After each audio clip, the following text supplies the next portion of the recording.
Holt hoje está meio desconsolado. Que foi que houve, Holt? Hein? Menino! Holt, fala oi, pessoal do canal aí, cara. Fala oi. Oi, oi, oi, oi, oi, oi. Bora, meu povo, terceiro e último vídeo dessa semana, tá? Vamos dar continuidade aqui àquela conversa que Jesus estava tendo com o Nicodemos. Nicodemos é também conhecido como o amigo coveiro. Nós temos dois tipos de amigos. Temos o amigo parteiro, que é aquele que ajuda você a fazer seu parto, né? Te ajuda a nascer, te ajuda a sair do lugar apertado. Tirou-me de um lugar apertado, colocou-me em um lugar espaçoso, tá bom? Esse é o amigo parteiro. O amigo coveiro é aquele que te conhece, se apresenta para você e só aparece no dia do seu sepultamento. É assim que é com o Nicodemos. Ele só vai aparecer depois, junto com José de Arimateia, se não me engano, para cuidar do corpo de Jesus. João capítulo 3, versículo 13. Jesus vai começar a falar de coisas espirituais, mesmo sabendo que Nicodemos nunca irá entender, porque Jesus estava falando de coisas naturais e ele não conseguia compreender como seria se Jesus falasse de coisas espirituais. Foi o questionamento que Jesus fez no final do último vídeo. Para quem não viu, veja aí. João 3,13. Ninguém jamais subiu ao céu, a não ser aquele que veio do céu, o Filho do Homem. Da mesma forma como Moisés levantou a serpente no deserto, assim também é necessário que o Filho do Homem seja levantado, para que todo aquele que nele crê tenha a vida eterna. E aí vem o versículo mais importante, que é o 16, que é o mais conhecido por todos os crentes depois do novo nascimento, tá bom? Porque Deus tanto amou o mundo, que deu seu Filho unigênito, para que todo o que nele crê não pereça, mas tenha a vida eterna, né? Da mesma forma como Moisés levantou a Neustã no deserto, a serpente, a Neustã. A Neustã, ela se tornou um ídolo nacional, gente. É interessante. A gente joga aquele que tem o poder de curar fora e guarda o remédio, né? O povo estava rebelde, estava rebelde. Estava para ser enterrado no deserto mesmo. O Senhor enviou serpentes e essas serpentes estavam mordendo e matando muita gente. Então, o povo clamou, Moisés clamou, e Deus disse: faça uma serpente de bronze, coloque numa haste. Quem mirar, olhar, contemplar essa serpente de bronze, vai viver. O veneno da serpente natural não vai ter o poder de matar essa pessoa. Olha aí, isso é pela fé, não é não? Desde quando a pessoa é mordida de uma serpente venenosa? Desde quando você olhando para um pedaço de metal, um pedaço de bronze, o veneno é anulado? Aqui existem duas coisas. Primeiro, fé. Tá bom? Segunda coisa. Primeiro, fé. Segunda coisa, poder de Deus, que consiste em uma palavra. Se ele tivesse dito assim, ó, pega a bosta da vaca, ou da ovelha, ou a bosta do cavalo, pendura numa haste, e quem olhar para a bosta vai ser curado. Se ele tivesse dito isso, as pessoas seriam curadas. Deus está querendo mostrar um princípio aqui, que é o poder da palavra dele. Vocês entendem isso? O poder da palavra dele. Se ele disse, olha, você foi mordido de uma serpente, dê 3 pulinhos. Foi mordido de serpente, planta uma bananeira. Olha, é o que ele disse. O poder consiste em você se adequar, se posicionar segundo o que ele disse, o que ele falou, o que ele determinou.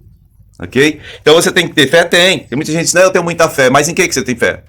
Você tem que ter fé em Deus, que é um Deus que libera palavras, e quando ele libera palavras, o universo em todo, tudo se move a partir dessa palavra que ele liberou. O que aconteceu depois? A maldade do povo é grande, né? Ao invés de destruir aquela serpente, eles guardaram, se tornou um ídolo de Israel, né? Só na época lá dos reis de Israel, teve um corajoso que destruiu a Neustã, serpente de bronze. Pois é, Jesus está dizendo que da mesma forma que Moisés levantou aquela serpente no deserto, importa que, ou seja, é necessário que o Filho do Homem seja levantado para que todo aquele que nele crer não pereça, mas tenha a vida eterna. Essa expressão filho do homem, quem usava era o profeta Ezequiel, lá no cativeiro babilônico. E Jesus se identifica com Ezequiel, não?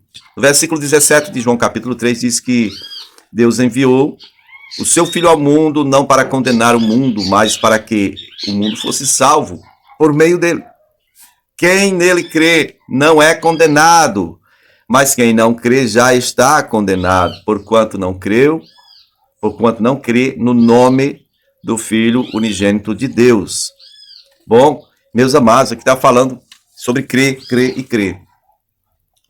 Na semana passada, eu falei para vocês sobre a diferença de duas palavras, do grego para o hebraico. Uma é amor, segundo Deus, que tem a ver com dar-se ou doar-se. Quem se dá ou se doa em alguma coisa. E crer, né, no grego, por mais que você vá atrás dos originais, 5 versões originais que você tem, você não encontra nada que lhe convença que era aquilo mesmo que Jesus estava dizendo quando apareceu crer.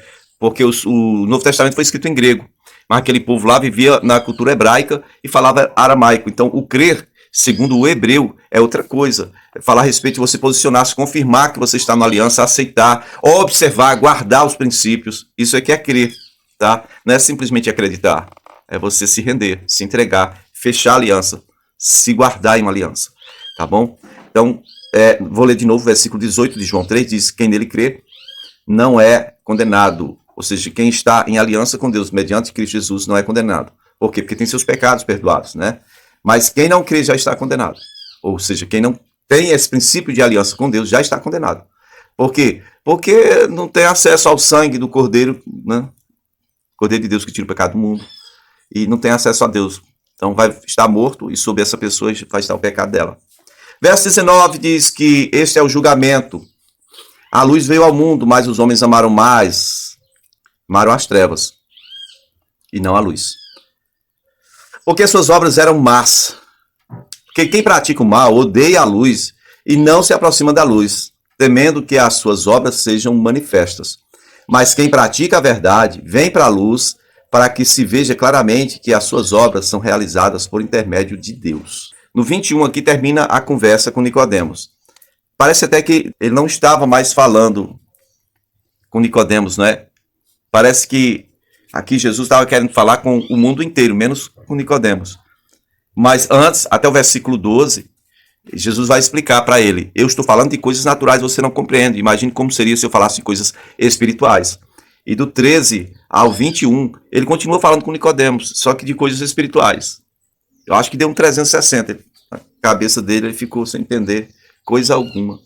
João 3, versículo 22, vai dizer que depois disso Jesus foi com os seus discípulos para a terra da Judéia, locais ermos, onde passou algum tempo com eles e batizava. Né? Jesus ficou, depois disso, depois daquela festa dos pães, depois daquela Páscoa, Jesus estava batizando pessoas. Verso 23. João também estava batizando em Enom, perto de Salim, porque havia muitas águas ali, e o povo vinha para ser batizado. Isto se deu antes de João o Batista, né? João ser preso. Tá? E outro parente de Jesus, que não estava no grupo de discípulos nem de apóstolos. João era o precursor. Ele era filho de Zacarias e Isabel. Isabel, prima de Maria. Bom, então eles eram primos. Seguindo aqui, João capítulo 3, no versículo 25. João o Batista dá testemunho a respeito de Jesus lá em Enom. Porque João estava batizando e Jesus também estava batizando. Embora não fosse Jesus mesmo que batizasse, mas os seus discípulos batizavam. Né? João 3, verso 25 diz: surgiu uma discussão entre alguns dos discípulos de João e um certo judeu a respeito da purificação cerimonial. Por quê?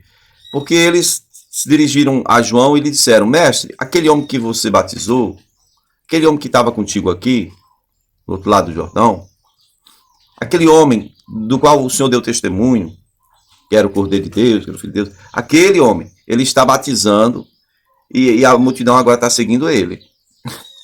Todo o povo, né, e todos estão se dirigindo a ele, não mais ao Senhor. Por quê? Aí João respondeu: uma pessoa só pode receber o que é lhe dado pelos céus. Vocês mesmos são testemunhas de que eu lhes disse: eu não sou Cristo, mas sou aquele que foi enviado adiante dele. A noiva pertence ao noivo. Olha aí. E o amigo que presta serviço ao noivo, é o mestre Sala, que provou lá do vinho, o amigo que presta serviço ao noivo e que atende e que o ouve, se enche de alegria quando ouve a voz do noivo. E esta é a minha alegria. Essa minha alegria agora ela é completa. E eu quero declarar aqui, olha, verso 30. É necessário que ele cresça e eu diminua. Em outras palavras, ele é o noivo, eu sou só o amigo do noivo. E a noiva quem é? É a igreja, né? A nação. Começando na nação judaica. Nação israelita. Verso 31. João continua dizendo, aquele que vem do alto está acima de todos. Aquele que é da terra pertence à terra. E fala como quem é da terra. Aquele que vem dos céus está acima de todos. Quem é esse? João continua dizendo, ele é o Cristo. Ele é o Filho de Deus. Ele é o que veio dos céus. Nicodemos não tinha esse entendimento. E João estava vivendo sob os mesmos critérios da lei, né? Mesmo tempo. Verso 32 diz, ele testifica o que tem visto e ouvido, mas ninguém aceita o seu testemunho. Olha, a mesma coisa que Jesus havia falado com Nicodemos. Nós testificamos do que temos visto, ninguém acredita. Verso 33 de João 3. Aquele que o aceita, confirma que Deus é verdadeiro, pois aquele que Deus enviou fala das palavras de Deus, porque ele dá o Espírito sem limitações. O Pai ama o Filho e entregou tudo em suas mãos. Quem crê no Filho tem a vida, já quem rejeita o Filho não verá a vida, mas a ira de Deus permanece sobre ele. Eita, menino, olha a conclusão aqui de João, que vivia dizendo, raça de víboras, quem vos induziu a fugir da ira vindoura? Se arrependam, produzam frutos dignos de arrependimento. Não fique dizendo, temos por pai Abraão. Não. Esse é o João. Ele termina o testemunho aqui a respeito de Cristo dizendo, eu vou ler de novo o versículo 35, presta bem atenção. O Pai ama o Filho e entregou tudo em suas mãos. Tudo em suas mãos. Querido, não é todos, é tudo na criação de Deus, tudo que Deus criou está nas mãos de Cristo. Sua vida, por mais que você esteja longe, ou vivendo de forma degradada, pervertida, ou seja o que for, fora totalmente dos padrões bíblicos, está na mão, sua vida está na mão do Senhor. Me lembra uma expressão que Daniel falou sobre, para o filho do Nabucodonosor, né? Dizendo, você, rapaz, você esqueceu de dar glórias ao Deus em cujas mãos está a tua vida. Você pegou as taças que eram usadas lá no tabernáculo, Santo dos Santos lá, para essa orgia sua aí, para esse culto bacanal aos ídolos. Foi o fim dele, né? Naquela noite. A impressão que, assim, o entendimento que a gente tem aqui é que Deus tem em suas mãos a vida de todos os homens. E os homens acham que eles podem ter vida em qualquer outra coisa, menos em Deus. Isso é horrível, mas é a verdade. Verso 36 termina dizendo, quem crê no Filho de Deus tem a vida eterna. Quem rejeita o Filho não verá a vida, mas a ira de Deus permanece sobre ele. Sabe, a tônica do discurso de João agora mudou. Depois que ele apresenta o Cristo, mudou. Quem tem o Filho tem a vida, quem não tem, não tem. E o primeiro discípulo de Jesus, que foi João, irmão Tiago, junto com André, né? O primeiro discípulo de Jesus, o João, era discípulo de João Batista. E ele vai dizer isso bem claramente em sua primeira carta, no capítulo 5 e versículo 11. Quem tem o Filho de Deus tem a vida, quem não tem, não tem. Mas aqui fica bem claro que quem rejeita o Filho de Deus não fica só de boa, não. Tipo, vou rejeitar o Filho de Deus, vou ficar de boa aqui. Não. Diz que a ira de Deus vai permanecer sobre esta pessoa. Tem duas coisas de Deus para você hoje. Uma é o amor de Deus. A outra coisa é a ira de Deus. Eu quero dizer para você, escolhe o amor de Deus. Escolhe o amor de Deus para que você tenha vida e vida abundante. Gente, na próxima semana, se o Senhor nos permitir, tem mais Comente Bíblia.